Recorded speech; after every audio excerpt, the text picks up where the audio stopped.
A splendid Middlesex town hall and market is our postcard today from Staines.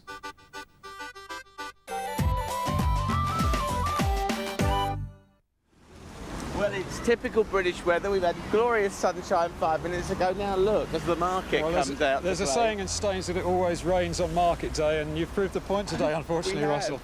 Horrible day. The Blue Anchor.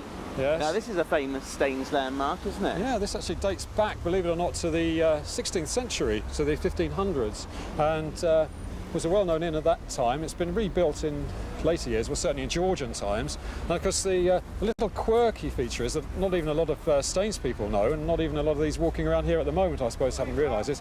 If you look at 5 of the windows in the Blue Anchor, they're actually artificial. They're painted on. It goes back to the middle part of the last century with the window tax, which was repealed in 1851. But a lot of buildings, a lot of owners of buildings chose to, having chosen to brick in their windows, then filled them in with these... I've just noticed that one there, that one there. That one there. A little man comes around every few years, puts his ladder up there, paints in the windows, and even the net curtains you can see are painted on. I think that's incredible. Yeah. I can't believe that. Did you notice that? The windows up there are painted on to save money on that old window tax. And you've got the Angel pub. The Angel, which was more of a coaching inn. The Blue Anchor was never a real coaching inn. Staines was a very important town in stagecoach times. You can just see the Angel down the road. The link with the Angel and the Anchor is because they were both religious signs. The Anchor was the emblem of St Clement, and the Angel signifies that it was owned by the Abbot of Westminster. Ah, right. Be nice to have a pint now, actually, if we could find one. You just open your mouth, you've got water coming down from heaven. And a really heavenly town hall. One of my favourites. Yes, everyone loves this building. It's really the focal point of the whole town now, and one we're very lucky to have. Before we talk about the town hall, let's just mention the market. How long has there been a market in Staines? There's been a market certainly since 1218, when the Sheriff of Middlesex first granted a charter, but no one in their right mind would ever think that there'd been one ever since. But through thick and thin and fire and famine, it's survived in many different forms. Unfortunately today the weather's obviously put a few traders off, it's a little bit depleted, but the hardy ones are sticking it out anyway. Oh, now, this town hall, I know there's a Kenneth Branagh link. Any other famous people come here? Well, there was a lot of filming done here. They made a film about the Beatles a few years ago, and this stood in as Liverpool Town Hall. And also they filmed the courtroom scene for Gandhi here.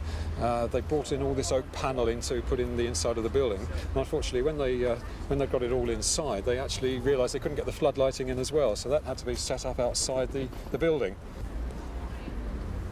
I love this town hall, Barry. I mean, I can see this town hall from where I live, right. Floodlit.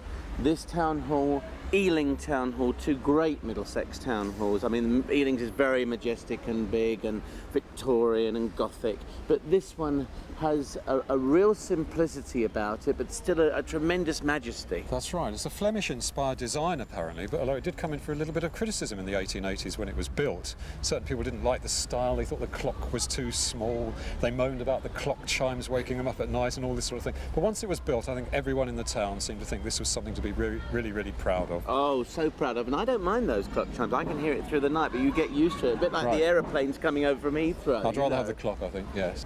And that coat of arms up there, AD 1880, but that's not the coat of arms of Staines Urban District Council either. No, and I don't know where the pink London stone came from.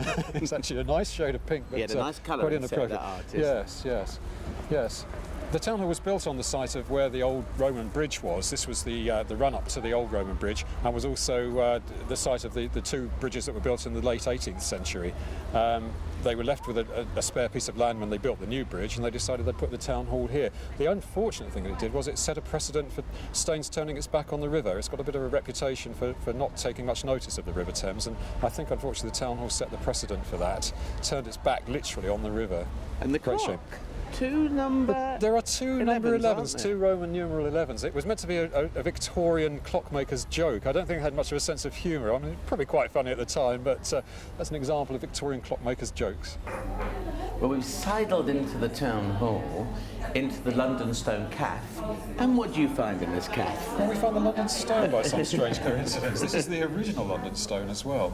Apart from myself, probably the oldest relic in Staines, dating back to 1285. It weathered everything the elements could throw at it for 7 centuries, and then It was so bashed about and weather-worn that the council decided they'd have to take it inside and preserve it. What did it represent? It marked the jurisdiction of the City of London over the River Thames, and was put up in the 13th century and lasted up until the Thames Conservancy took over in the 1930s, I believe it was. So it must have had something to do with taxes then, or river taxes of some It was all to do kind. with taxes and getting more money for the City of London, yes. Right. Yes. And of course, as I said before, the Thames would have been tidal at that time, and it stood on the site of where it was liable to flooding, so it didn't have just the rain falling on it, it had flooding problems as well, so no wonder the poor old thing's looking a little bit weather-beaten. It's come inside the cap, it's very happy now. It's very happy in here, yes. We'll sidle off, I think, now. This is a bit highfalutin. The Kenneth Branagh room. The Kenneth Branagh room, yes. Kenneth came along, he took a break from his filming of Henry V at Shepperton Studios a few years ago when the building had been converted into an arts centre, and he came along and performed the opening ceremony, and in his honour they've named it the Branagh room. A bit better than the Debenham room, which it was named before, after the local store, yes. Well, it's got there also the 15th of April 1994. Now, if memory serves me correctly, Emma Thompson's birthday he could have arrived to do this. Right. Why wasn't he with Emma? No, she wasn't here, definitely. No, so, there's something definitely. Yes. And I know your first name terms Kenneth as well. Kenneth came down. This is the town hall interior. Did they actually ever have meetings in here? This was used for a lot of meetings, including the local council. People like the former General Secretary of the TUC, Norman Willis, he cut his political teeth in here in very, very heated debates, yes. In the early 70s, it was 12 Labour and 12 Conservative councillors, so you can imagine that the ceiling echoed to quite a lot of heated political discussion on those occasions. That mayor would have worked hard with his casting vote. He would have done, yes. And in fact, it was the casting vote of the planning committee chairman which actually saved the whole building, because in the early 1970s it was in such a bad state of repair that the council wondered whether to do away with the building altogether. And I've seen the minutes of the meeting where they actually discussed it, and just on that one casting vote they saved the building. Oh, I'm so glad they did. Otherwise it would have been demolished. I'm so glad they did. And a Staines clock. A Staines clock there as well. They made clocks in Staines as well. They were very industrious in Staines, yes. Everything you want for your home. You didn't have to go very far for it. No, everything you want for your home. But of course this is the smaller part of the town hall. The main auditorium is downstairs, which is now used as an arts centre. All sorts of performers. I think they've got George Melly on this week, and a tribute to the Spice Girls this very afternoon.